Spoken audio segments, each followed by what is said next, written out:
Welcome back, everyone, to this Connect 4 podcast. This is week 4, the final step, the grand finale of this conversation that we've been having about trying to help you as a small group grow deeper and closer, more connected to each other as you go through this journey of life and small group together. We've had some awesome conversations so far. We've talked a little bit about getting planted into a small group and having a healthy small group experience. We've talked about getting connected to each other if you're not feeling connected. Last week, we had a great conversation with Becky about being known and making sure that you were seen and accepted and affirmed as an individual within this kind of big, crazy world and this big church that we go to. And today, we're going to really kind of dig deep with our special guests here, and we're going to talk about trust and vulnerability and having a good depth of conversation as you guys take on this small group journey together. So with us, we have Kim Smith, one of your guys' high school small group pastors. Glad to have her back. It's awesome. And we have Stuart Blade. Many of you probably recognize Stuart. He's been around the church for quite a while as both a staff member and just a super awesome volunteer. Stuart led a high school small group for several years, was like this superstar, amazing small group leader. I just had a lot of good kids. 6 of his students are like now pastors, and there's like thousands of people saved because of it. Now Stuart is on our staff as an associate small group pastor for our adult small groups, but he's here with us to share some of his wisdom about small group life. And so thank you guys for being here. And he's the small group pastor for most of these. Yeah, it's true. He was one of your junior high small group pastors for a couple of years as well. So that's great. So, Stuart, why don't you just start telling us a little bit about your journey as a small group leader, what you saw in your high school students, and starting to kind of get us towards this idea of openness and vulnerability and transparency and those things. Yeah, and I would say that didn't come easy. For a lot of them, it took a lot of growth. And so I had the blessing of working with them from freshman year to senior year. That was incredible because freshman year, a lot of foundation was just laid during that time. And it was about this sophomore year that they really developed a trust in me and got to know, like, okay, he's back. Right. So therefore he's committed to us. And there was a lot of transparency between what started as like you would just come to me as one of the students, and then it was like, hey, that's amazing. Like confession taking place to a leader, that was a huge step, and then it'd be like, share it with the group, and that was like, oh, I'm not gonna share it with the group, and you'd be like, no, like share with the group, like please do, because guess what, the other kid just came up to me like last week, but I wouldn't say that. And it would just be like, just share. And then finally there was a, like, if you don't go to CIY, like go to CIY, like it's an incredible growing opportunity. And that was the time, it was between their junior and senior year that one of the guys just openly made a confession in the context. And I'm sitting there just like crying at the CIY, and they're like, why are you crying? And it's like, because you guys finally did what I've been telling. Like, yes, it's been years of saying, just say it to the group. And like that idea from James, it just says, confess your sins to one another and pray for one another. And they finally got there, and it was just like, you knuckleheads, you finally did it. Like, yes, like you did it. It's huge. It's absolutely huge breakthrough when that happens. Oh, and their senior year was a transformation. Totally different. Yeah. Absolutely. Yeah. 3 years compared to that 1 year, just by being open and vulnerable with one another, completely transformed them. Right. Absolutely. I remember. Well, my son was in your group. And I just remember their relationships that he had, and he still has. 2 years later. They're still meeting. A lot of them are still meeting together. Just that, those moments of prayer and the accountability piece, which I think is huge with this. Just watching them take time together to pray outside of group or to just do life together, all came from that building on that trust and vulnerability.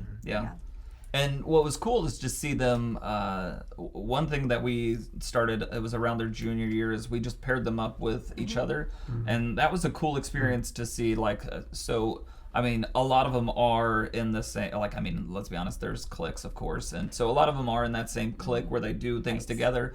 But even in our own small group, we had some that just weren't in the same. We had a couple students who didn't even go to Normal Community, that went to West.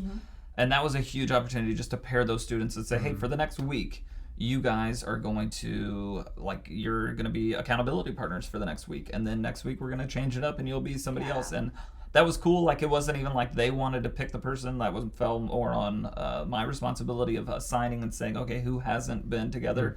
And there was growth in that time period as well of seeing guys just confess to one another. Yeah, that's awesome. I love that because without even knowing, I led a group that parallel, the girl group at the same time that was the age of your group. And we did the exact same thing, and they just kept coming back and saying, we don't want to pick someone new, shuffle us up. And that we did a lot of the prayer piece, praying for each other. And that was the being known leading to that trust and vulnerability that they brought back later to the next week. So could you guys talk a little bit about the distinction between those two things? Like, hey, I'm partnering with you, I'm going to pray for you, whatever's going on, you have a test or a game or whatever this week, versus accountability. Maybe there's students that don't quite know what that means to be helping someone else be accountable. What's the difference between those two things, do you think? Yeah, well, okay, so one would just be like, I don't know, we have this idea that, like, I'm praying for you. Like, that's surface level. Accountability is going much deeper because it's saying... And it's riskier. Absolutely it is. Because you're inviting somebody into, like, the deepest, darkest secrets about yourself of saying, hey, I struggle with this. And then the accountability part comes of it. Like, the easiest thing is just to be like, let's just not talk about this. Like, that's ultimately what we have to fight off. And what the accountability partner needs to do is, hey, literally the next day. So if we meet on a Wednesday, on a Thursday, I want you to be seeing that person in the hallway, sending them a text, whatever means it is, of communicating with them and saying, how are you doing with this? Not just broad, how are you doing? I'm good. All right, perfect. No, how are you specifically doing with this? And when was the last time? What's the temptation? What's a trigger? Like, what are the things? How can I specifically pray for you? And then what do we need to do to help stop those triggers from happening? Right. Yeah, that's awesome. And remember, like, this is step 4, right? This isn't something that you're going to go to someone who just joined your small group. You're not going to go to someone who kind of just started showing up to Eastview or coming to events or Sundays, and even you're not going to start doing this with someone if you haven't built the relationship. Oh, absolutely. Right? Like you said, it took years to build that foundation of relationships. Do you feel like, so you're kind of talking, like, do you feel like it's something that needs 3 whole years to get there and then hopefully it happens? Or what might be some tips that they could take to jumpstart these freshman and sophomore groups, to kind of jumpstart that idea and kind of get to this place maybe a little quicker than I mean, for my group, they had been together for most of junior high, and that was a huge. So I was new coming into the freshman. Some groups, I would say there's no, like, maybe ours. I consider ours might have been slower than what some groups can go to, and I would say, like, really those CIY trips were huge growth opportunities. Encourage one another in your group to go to those events. And so I don't think that needs to be a senior year thing. I think once you come to that place, like, iron sharpens iron is, of course, that picture that we have. But it's easy to say, but it's painful. Like, and the idea of an anvil, and then you have metal, and then you have a hammer. Like, it is a striking process, and it's painful. So it takes being vulnerable, which of course is painful, and then it involves, like, I mean, we're literally, like, we're clawing down, like, as if we're, like, literally exposing what's coming out, and that's a painful process. And yet there's relief. Oh, absolutely. On that it's huge relief. For sure. Yeah. But what feels painful then is just like, okay, once that burden is off, it's incredible growth that can take place. It's just, you have to be willing to dig deep, and so what feels painful eventually leads to just so much fruit that it's incredible. And so our prayer for you guys is just to go through that and experience that, so you can have the growth from it. And I would say, like, some groups do have that blessing where they have been together for a long time, but then we have some where they bring in new people and they can still experience that. I had a group where we at least every year in high school, we had at least 1 or 2 new people join us, mostly because they had brought them in. So they were people they already knew, but it didn't take long for us to be able to get to that point, because they just learned how to do life together and they were welcoming and things. But I mean, it takes work. Oh yeah. And it's not always easy, but it's always fulfilling on the other side. Totally. And I think guys and girls are a little different, especially the accountability piece. Yeah. You know, I think you know, you just have to know your group and how to handle that, even though it is. I said in another one, you know, thanks for telling me that thing that I didn't want to hear. It's really hard in the moment, but sometimes we can move past it for sure. And be stronger on the other side, closer and stronger, and that takes a lot of intentionality to get past it too, and to be okay with that. Yeah, totally. But it's worth it. So my heart kind of goes out to the guy out there or the gal out there who's sitting there and they've just got this stuff deep down, whether it's a family situation or whether it's some sort of pain or struggle or whether it's some sort of sin that they're caught up in, like something deep down, and they're just sitting there thinking, I will never get there with this group of people. I can never possibly open up in that way. Would you guys say to that student sitting there just kind of internalizing all of this, would you say it's your responsibility, you just have to figure out how to kind of open up and break down those walls? Would you say it's up to the people around them, the students around them? Would you say it's up to the leader to figure out some trick to do that? What's the trick to help those students who are really suffering that we know would benefit from this type of conversation? How do we help get them over what feels to them like a really big mountain? Yeah. I think everything starts with the leader. One of the things that I did with my group, I was transparent with some of my own testimony. And then as they grew in age, I would share more and more of when I strayed from Christ. And so I think by leading through that example of, hey, this is where I've failed in my life and this is what I've learned from it, there were parts that I entrusted with them to say, okay, I feel like I can share this with you. And then their senior year, it got deeper of like, okay, now I can share this point. And through doing that, I think it literally like set the example. Like, okay, examples. I can. If he. Okay, well, Stuart's a huge screw up. So, like, I mean, some of the stuff is like, he loves me. Then. Yeah, I can do. I mean, I can say this because Stuart's done this. You know, like, I mean, but that was a helpful process for us to just be like, okay, here we like, okay, like Stuart made it look easy. Like, so as a leader, that's a huge thing, just to be like, I'll be vulnerable first, and I'll lead that way. The worst thing I could tell you to do would just be to do it alone. Like Ecclesiastes, I love that idea because, I mean, we're talking about the wisest man on earth, and he says, if you're by yourself, you're going to get defeated. If you have another person, you might be able to defend yourself. Like, and that's not even like great. Like, that's okay. We can sit there and like hold off. We can hold off. Right.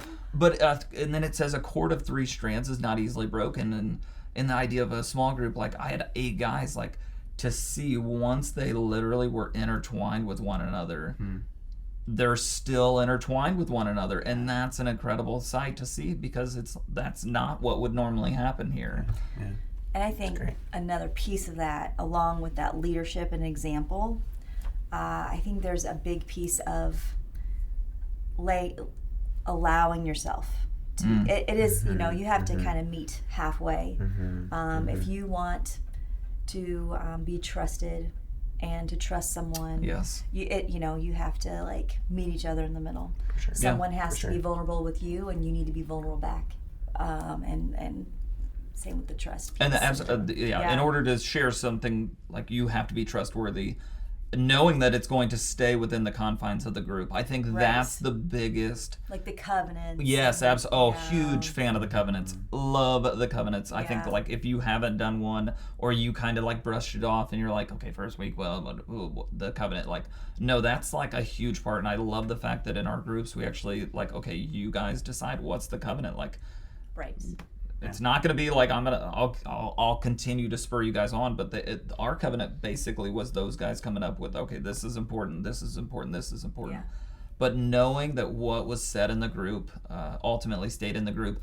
And for a leader, that was, I honored that, but I did it in kind of a different way. Like, so I had one student come up to me and do a confession, and I said, okay, I love it. Now we have to go talk to your parents. And it was just like, no. And it was just like, yeah, like, I mean, I appreciate you, but I'm not your parent. And I'm not that person for you. They are so much more to you than I ever will be. And so I just said, I'll go with you, and we'll go to your dad's office and we'll go have this conversation, and I'll literally be right by your side while you do this. To see that growth and to see the Father receive his Son with love and grace and forgiveness was incredible, and I'm blessed to have been a part of that. But I think that's a life lesson there that we got to just experience and learn, to say, like, my goal as a small group leader was literally to lead you back to your parents and to your family and to God. And I had the privilege of doing that for 4 years. So again, like, it's great to confess to one another, to your small group leader, but again, my goal was just to lead them back to their parents and to God. That's good. This is like super helpful. This is what we pray for so much for our small groups. Kim, how would you kind of bring this conversation to a close as we get ready to send them into this big conversation? Maybe this will be a breakthrough for these groups, this conversation that they have even tonight, as they maybe get inspired by some of what you guys have been saying. How would you bring us to the end here? I love the scripture in Ephesians 6:2 that says that we carry each other's burdens, and in this way fulfill the law of Christ.